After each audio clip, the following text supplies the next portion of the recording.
साथियों, स्वागत है आप सभी का एक बार फिर से मेरे चैनल पर और सीएसआईआर के कुछ और क्वेश्चंस को देख लेते हैं। यहाँ पर मैचिंग का एक क्वेश्चन दिया गया है, बहुत सारे साइंटिस्ट का नाम दिया गया है और उनका वर्क के रिगार्डिंग आपको बताना है। तो ये पार्ट को भी बहुत अच्छे से पढ़िएगा क्योंकि आप अक्सर यही होता है कि बच्चे साइंटिस्ट के नेम को पढ़ने में और उनको याद करने में थोड़ा मुश्किल भी होता है और उसको आलस के कारण उसको करते भी नहीं है। बट आप देख सकते हैं सीएसआईआर में किस तरीके से आपको ये क्वेश्चंस पूछे जाते हैं और ये जितने भी साइंटिस्ट हैं ये आपको इवोल्यूशन के चैप्टर से रिलेटेड ये सारे साइंटिस्ट हैं। और छोटी-सी इन्फॉर्मेशन से ये क्वेश्चन आपका सॉल्व हो जाएगा। जैसे कि अगर आप इसमें बहुत ही मोटे तौर पे जाएँगे तो आपको लैमार्क साहब का देखने को मिलेगा और आपने लैमार्क को तो अपने 10th-12th में पढ़ा ही होगा कि इन्होंने जिस चीज़ की बात की थी वो inheritance of the acquired character की बात की थी और कहा था कि जो मतलब जिस तरीके के जो होंगे मतलब लंबे जैसा भी जो होता है अगर जम लंबा जिराफ है तो उसका बेटा भी लंबा जिराफ होगा। इस तरीके की इनकी पूरी स्टोरी थी, पूरी थ्योरी थी जो आपने इनको पढ़ा होगा। बाद में इन्हीं की थ्योरी को डार्विन साहब ने डिस्प्रूव किया था। तो अगर मैं यहाँ पे लगाना चाहूँ तो मैं थर्ड का मैं अगर ए पर जाऊँगा तो यहाँ पर मुझे थर्ड का ए 2 ऑप्शन में देखने को मिल रहा है यानी कि 2 ऑप्शंस मेरे कट जाएँगे। अब लेकिन फिर भी चूँकि सीएसआईआर भी चालाक है, उसको भी पता है कि भाई इतने आसानी से हम आपको 4 नंबर नहीं देंगे।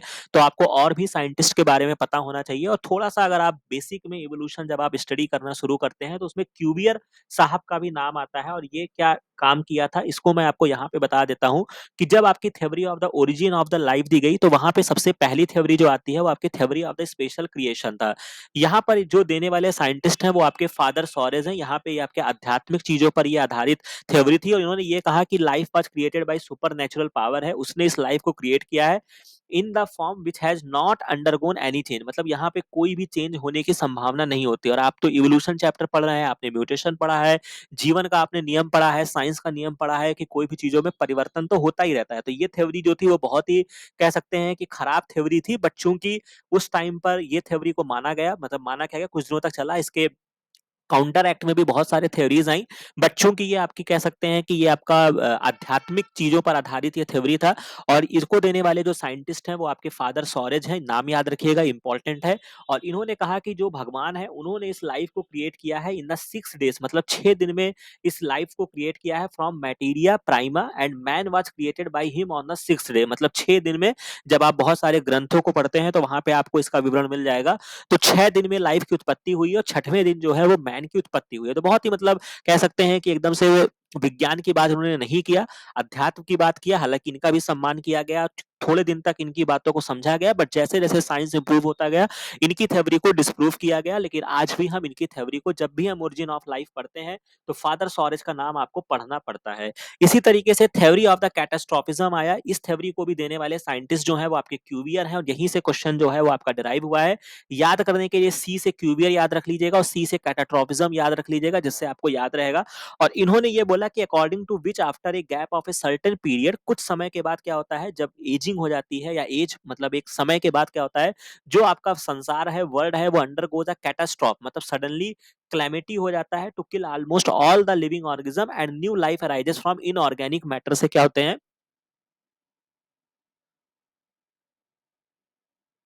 वो एराइज होते हैं। ठीक है, मतलब कुल मिला के इनका ये मतलब था कि एक समय के बाद क्या होता है, पूरी धरती पलट जाती है। बहुत ही देसी भाषा में मैं आपको बता रहा हूँ, पूरी धरती पलट जाती है और एक नई तरीके की संरचना, एक नई सृष्टि का जन्म होता है। तो ये बात कहने वाले साइंटिस्ट जो थे, या साइंटिस्ट तो नहीं कहेंगे, इस थ्योरी को प्रपोज करने वाले क्यूवियर साहब थे। तो इनका नाम यहाँ पे मेंशन किया जाता है। तो अब यहाँ पे मुझे क्यूवियर का नाम देखने को मिल रहा है और मुझे इनको लगाना होगा। तो मैं इसको कैटास्ट्रोफिज्म वर्ड मुझे यहाँ पे देखने को मिल रहा है, जो मैंने आपको बताया कि earth geology and natural history have been shaped by periods of catastrophism extinction और न्यू क्रिएशन मुझे यहाँ पे देखने को मिलता है। तो यानी कि मैं फोर्थ ऑप्शन को मैं डी से मिला दूंगा और एक ही ऑप्शन में यहाँ पे रखा है। तो एक इन्फॉर्मेशन से ये क्वेश्चन मेरा सॉल्व हो गया। बाकी वेलेस का नाम नेचुरल सिलेक्शन थ्योरी में जब आप पढ़ेंगे वहां पे आएगा। और लिल जो है ये आपके process the alter the earth and uniform time. तो कुल मिला के ये डिफरेंट डिफरेंट थे, जिसमें आपको दो इन्फॉर्मेशन से, क्यूबियर साहब के इन्फॉर्मेशन से आपका ये क्वेश्चन सॉल्व हो गया, जो कि मैंने आपको बताया। तो इस तरीके से हमने एक थ्योरी को पढ़ लिया। इवोल्यूशन जरूर पढ़ के जाइएगा, आजकल इवोल्यूशन इकोलॉजी से क्वेश्चन पूछे जा रहे हैं। और किस तरीके से मैचिंग में ये 4 नंबर का क्वेश्चन आप बहुत ही आसानी के साथ सॉल्व कर सकते हो, मैं तो इसको बोनस ही कहूंगा। क्योंकि जब आप बेसिक तैयारी करते हैं, आप नीट की तैयारी करते हैं, आप बीएससी लेवल पे जब आप इवोल्यूशंस पढ़ते हैं, तो बहुत सारी थ्योरी का जब नाम आता है तो वहां पे कोई भी मास्टर होगा वो आपको क्यूवियर साहब को जरूर पढ़ाएगा कि इन्होंने कैटास्ट्रोफिज्म थ्योरी दी थी। तो बहुत ही आसान है, आगे के लिए भी आप इसको याद रखिएगा। अगर दोबारा इस क्वेश्चन से अगर आपका सामना होता है तो आप इस क्वेश्चन को आसानी के साथ कर लीजिएगा। इसके बाद एक और मैचिंग का क्वेश्चन है जो कि 4 नंबर में आपसे पूछा गया है। अब आप कहोगे कि सर ये क्वेश्चन हम कैसे सॉल्व कर सकते हैं, तो इसको भी मैं आपको सॉल्व करके दिखाता हूं कि छोटी इंफॉर्मेशन से आप कैसे सॉल्व कर सकते हैं। बैक्टीरिया के ट्रांसक्रिप्शन रेगुलेशन से पूछा गया है। सबसे पहली नजर जो मेरी जाके यहाँ पे रुकनी चाहिए, मेरी लैक ओपेरॉन पे रुकनी चाहिए, क्योंकि लैक ओपेरॉन मैंने भी आपको पढ़ाया है और आपने बेसिक टर्म में आप अपने बीएससी एमएससी और अगर आपने कभी नीट की तैयारी की होगी तो आपने लैक ओपेरॉन जरूर पढ़ा होगा। और लैक ओपेरॉन में जो रेगुलेशंस होते हैं वो आपके साइक्लिक एएमपी के माध्यम से होता है। ठीक है, तो यहाँ पे जो पहले ऑप्शंस को मैं बी पे मिला दूंगा, यानी कि फर्स्ट का बी मुझे कहाँ कहाँ देखने को मिल रहा है, 2 ऑप्शंस में मुझे देखने को मिल रहा है, रिमेनिंग 2 मेरे कट हो गए। अब मैं थोड़ा सा आगे बढ़ता हूं। जब आप ट्रांसक्रिप्शंस पढ़ते हैं तो वहां पे क्या होता है कि जब आप थोड़ी सी डिटेल में जाएंगे, हालांकि इस एबॉल्टिव ट्रांसक्रिप्ट मैंने नहीं पढ़ाया है, बट अगर आप एमएससी के स्टूडेंट हैं, अगर आपने अपने कॉलेज में पढ़ाई किया होगा, पेपर में जब आपको लिखने को आता है, वहां पे आपके प्रोफेसर्स ने आपको ये पढ़ाया होगा कि जो आपके ट्रांसक्रिप्शन होते हैं उस समय आपके बहुत छोटे छोटे ट्रांसक्रिप्ट एबॉल्टिव ट्रांसक्रिप्ट का फॉर्मेशन होता है, जिसको हम एबॉल्टिव इनिशिएशन भी बोलते हैं। तो यानी कि जो आपका सॉल्ट एबॉल्टिव ट्रांसक्रिप्ट होगा उसको मैं ट्रांसक्रिप्शन इनिशिएशन से लगा दूंगा, यानी कि सेकंड का मेरा डी ऑप्शन होगा। अगर आप इसको जानते थे तो आपको रिमेनिंग में फंसना ही नहीं है और पहला ऑप्शन जो होगा वो आपका सही हो जाएगा।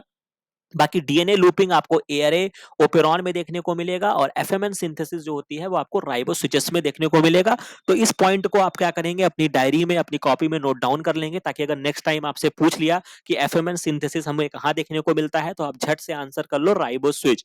तो इस तरीके से हमने आज 2 क्वेश्चंस को सॉल्व कर लिया और आपको भी कॉन्फिडेंस आया होगा कि इतना भी मुश्किल नहीं है। अगर हम वहां पे बैठकर क्वेश्चंस को सिलेक्ट करेंगे, अपने ऊपर विश्वास रखेंगे, अगर हमें सारी जानकारी भी नहीं है तो भी हम आंसर तक पहुंच सकते हैं। लेकिन उन सब चीजों के लिए जो सबसे मोस्ट इंपॉर्टेंट है, अपने ऊपर विश्वास करना, अपनी तैयारी पे विश्वास करना और एक एग्जाम को बहुत ही सीरियसली तौर पे लेना। और अभी भी आपके पास 3 महीने का समय है, जो कि आप एक बहुत ही पॉजिटिव इंटेंट के साथ इस एग्जाम की तैयारी करके अपना बेटर नंबर ला सकते हैं। तो आशा है कि ये वीडियो आपको समझ में आया होगा। यहाँ पे आपने थ्योरी ऑफ इवोल्यूशन आपने समझ लिया होगा। जहां पे कोई भी चीजें नहीं समझ में आई होगी तो आप हमसे संवाद करेंगे लक्ष्य जेआरएफ टेलीग्राम चैनल पर। बाकी मिलते हैं नेक्स्ट वीडियो में नेक्स्ट इन्फॉर्मेशन के साथ। Thank you very